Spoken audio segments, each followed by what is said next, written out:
Here we left up pasuk Ches. Pasuk Ches in parshas Yisro. V'yisapim Moshe l'chosno, verse 8. Moshe told over to his father-in-law, Eis kol asher rosa Hashem l'Pharaoh l'Mitzrayim, all that Hashem had done to Paro and Mitzrayim, to both. What's Paro l'Mitzrayim? Al Odes Yisrael, on behalf of Klal Yisrael. Eis kol atlo Hashem mitzoasam b'derech,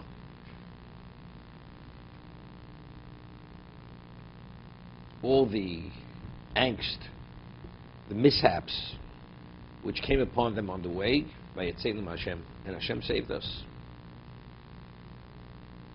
Now, why did Moshe tell Yisro all this? For what purpose? So Rashi says, quotes Chazal, Mechilta, V'yisab Moshe limshoch es libo l'karvel the Torah, to draw his heart to bring it close to Torah. Moshe wanted that he should become a Jew. He's not a Jew. The Karvel the Torah. It's interesting. I said earlier that Yisro had gone out into the desert. So Rashi cites Chazal. What does Torah tells he went into the desert? To speak of his praiseworthiness, that he abandoned all the glory to go to the desert because he esteemed Torah. That's the indication that he esteemed Torah. Leaving to go there, that's the indication he esteemed Torah. First, let's answer the question. How did Yisro even know about Torah? How did Yisro know what the Jews were doing in the desert? The Jews knew they were going to Sinai. What did Yisro know? Right. Now, Moshe spent years in Midian. He was a son-in-law. Moshe took an oath that he's not going to leave his father-in-law. He can't leave Midian without permission. So after the story of the burning bush, and Hashem says to Moshe, you must go back. You're going to be the Redeemer. What does he do? He has to ask permission. He has to be released from the oath. So when he went, so evidently, what did he tell his father-in-law? I have to go back. There's going to be a redemption. Now, what is the value of the redemption? You know, it's not just we'll free them of their masters. So, and then what? What do millions of people? They were slaves. They were not educated. You release them. You have a jungle. You have a bunch of natives. What do you have there, right? No, we're leaving with an objective. We're going to leave to go to Sinai. What's Sinai? To become God's people. So Moshe already informed them about this, that there's going to be a Torah, evidently. Because if he's going to release him to leave for the oath, he wanted to tell him what happened, why he's going. So Yisro already was aware that there's Torah. Now, if you're secure and you have all the glory in Midian, do you leave that location to go into a wilderness, into a desert? Most people won't. So why did Yisro go? It's an indication, shechiv v'sat Torah, that he had a special love for Torah. And that's why he left whatever glory he had, he left to go into the desert.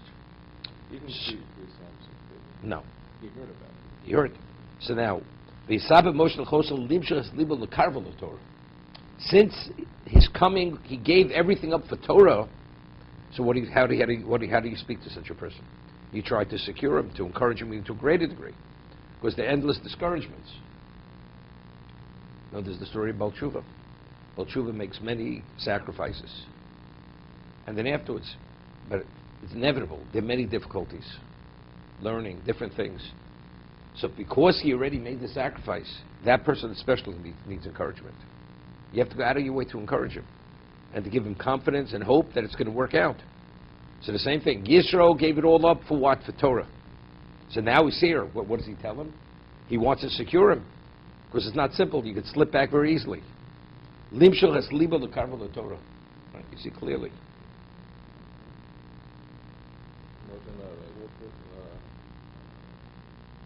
You know what it means? It's like, you know, if I would go to the Pentagon, you think they're going to brief me on what's going on and behind the scenes in the world? Who am I?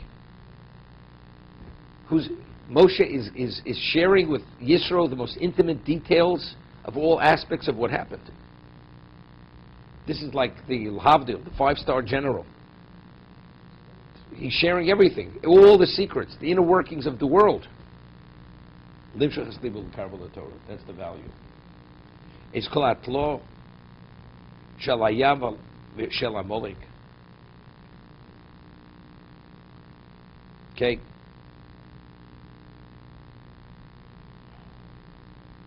By Yichad Yisro. Yisro rejoiced. Al Kol Atova Asher Oso Hashem Yisrael.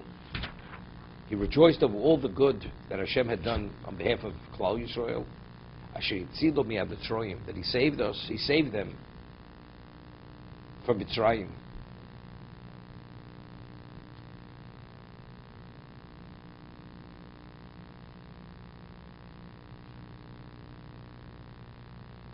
Just thinking, it's in the singular. Should he see low? He rejoiced of all the good that God did on behalf of Yisrael. Asher hitzilo. Asher hitzilom. Right? It's not so difficult here, because here we're talking about the nation.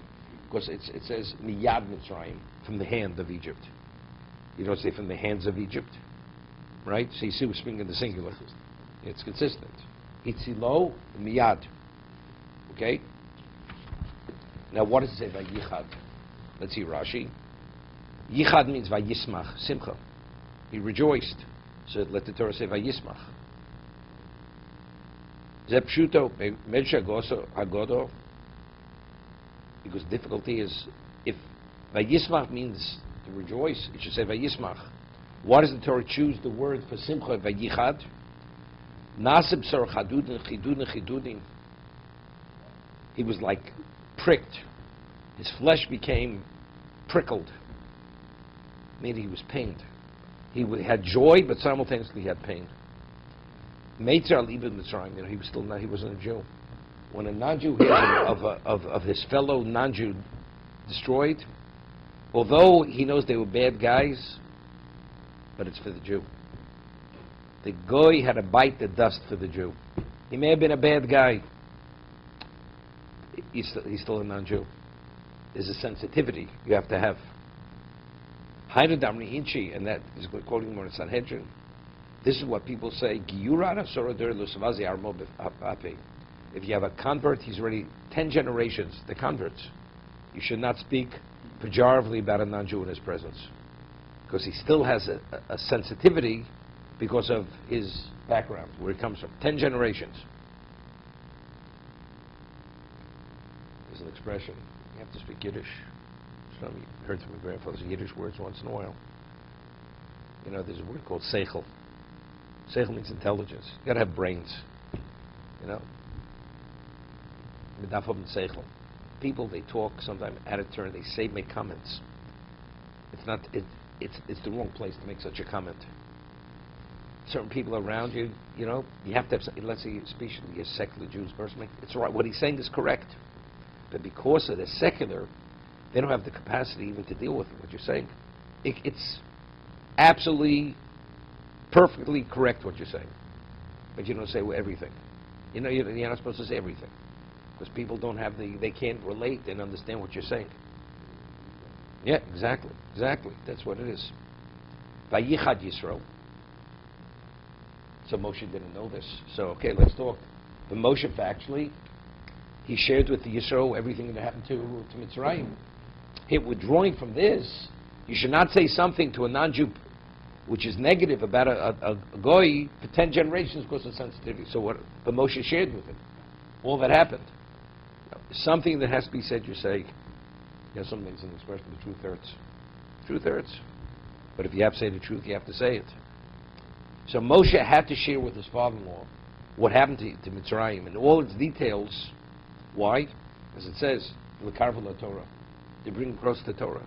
It had to be said. But if something doesn't have to be said, even though what you're saying is neutral, is generic, you shouldn't say it. Unless it has value that you have to say it. With Yisro, he had to say it. He had no choice.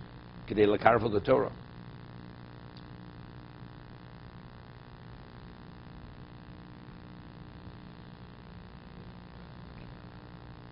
It's interesting. The word vayichad means vayismach. So the question is, let Torah write vayismach. So the vayichad is to connote, to tell us, it's alluding to Yisro's feelings. We find by the Akedah, how do you say knife in Hebrew? Look, Harvey has he has a tremendous background here. Hebrew. Sakin, but the Torah says machelis. So if normally the word for knife is sakin, what is Torah used by the Akedah machelis? It's the same thing. So if the Torah uses a word which is an unusual word, which means the same thing as the usual word, it's to communicate to something else, like here, vayichad. Yichad means vayismach, he rejoiced. But because the Torah wants to communicate this other aspect of pain, he was prickled, he's pained by it, over there also. Now, what was the value of the Akedah? Till the end of time, the schus of the Akedah silences the prosecution of Satan. Now, so the Gemara says in Zvochim, because that knife, machilish, because of that incident, we eat of the fruits of that incident till the end of time. From the word ochel. It's machil. It feeds us till the end of time. That's what uses that to tell us the value and the profoundness of that act. What was the value of that knife? Another interpretation, shemachilas is abosar. A knife cuts right through the flesh. So also, sakin speak, you could use sakin regarding anything. You cut a piece of bread, you cut a vegetable. Over there it's being cut through flesh.